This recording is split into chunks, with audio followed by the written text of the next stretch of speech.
দেখো যে ছবি দেখা যাচ্ছে এই মুহূর্তে, এই যারা আন্দোলনকারী তারা কিন্তু রাস্তায় বসে পড়েছেন এবং তারা বোঝানোর চেষ্টা করছেন যে তাদের এই আন্দোলন শান্তিপূর্ণ, তাদের উদ্দেশ্যে যেন লাঠি না ছোড়া হয়, তাদের উদ্দেশ্যে যেন কাঁদানে গ্যাস না ছোড়া হয়। একটু আগে এই যে গোটা চত্বর তা কার্যত কিন্তু রণক্ষেত্রের চেহারা নিয়েছিল, তার কারণ পুলিশকে উদ্দেশ্য করে কখনো লাঠি, কখনো পুলিশকে উদ্দেশ্য করে ইট ছোড়া হয়, আবার পাল্টা কিন্তু পুলিশও তাদের উদ্দেশ্যে কাঁদানে গ্যাস ছোড়ে।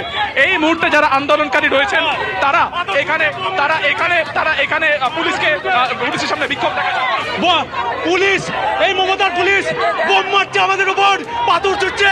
আমরা শান্তিপূর্ণভাবে, আমরা ভারতের জাতীয় পতাকা নিয়ে আমরা বিচার চাইতে এসেছি। আমরা পুলিশ মন্ত্রীর কাছে, মুখ্যমন্ত্রীর কাছে, স্বাস্থ্যমন্ত্রীর কাছে অভয় কাণ্ডে আর্জি করে আমরা বিচার চাইতে এসেছি। কাণ্ডে তারা বিচার চাইতে এসেছেন এবং তাদের যেটা বক্তব্য যে তাদের উদ্দেশ্য করে জল কামান ছোড়া হয়, কাঁদানে গ্যাস ছোড়া হয় এবং এই ঘটনায় একজন পুলিশ কর্মী তিনি কিন্তু মাথায় তার চোট লাগে এবং দেখা যায় এইখানে মাননীয় Tathagata Pandey ACP assistant police commissioner আমাকে এইখানে মেরেছে। পুলিশকে পাল্টা পুলিশকেও কিন্তু পুলিশকে মেরেছে। মারার পরে আমি তো কিছু করিনি, উনাকেও ভাবতে হবে, উনার মেয়ে।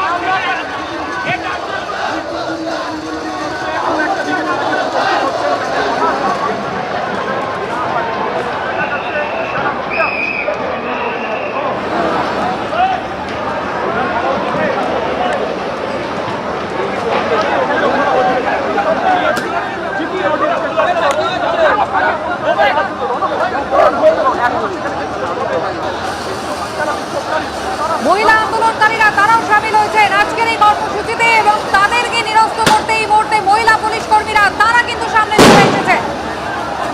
একের পর এক টিয়ার গ্যাসের শেল ফাটানো হচ্ছে, অন্যদিকে জল কামানের ব্যবহার হচ্ছে যথেচ্ছভাবে।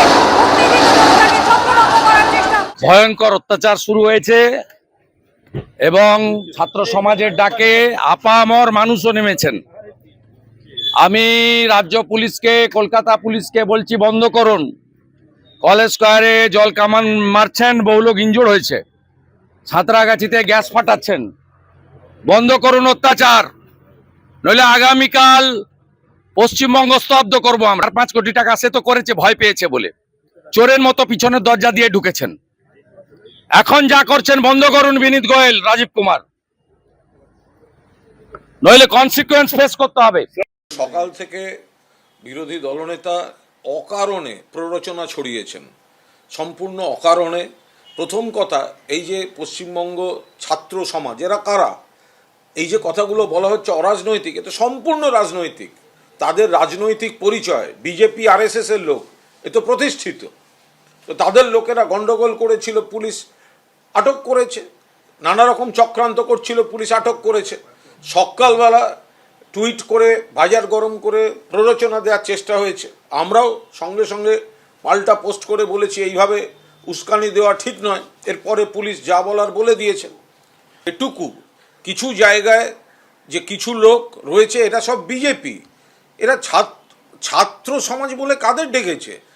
ছাত্রদের জেঠু, দাদু, পাশের বাড়ির মেসমশাই, এগুলো যারা বিজেপি করে তাদের, আর ওই যৌথ সংগ্রামী মঞ্চ না কি মঞ্চ, তার আড়ালে কিছু সিপিএম এর লোকজন।